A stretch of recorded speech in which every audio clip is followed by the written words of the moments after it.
Hello guys, back with me again in this channel. So on today's video, I'm going to show you how you can create a zoom out box effects for your videos on CapCut.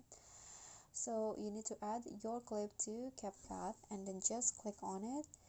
Add 3 keyframes at the beginning of the clip and a bit near the end and at the end of the clip.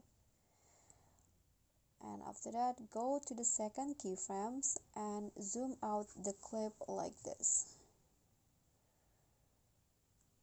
Okay, and then in between the first and second keyframes, you need to go to grabs, and to make it smoother, you need to select the ease out one. Okay, so it will go like that. Click on the check icon, and then in between the last 2 keyframes, select the ease in one and grabs.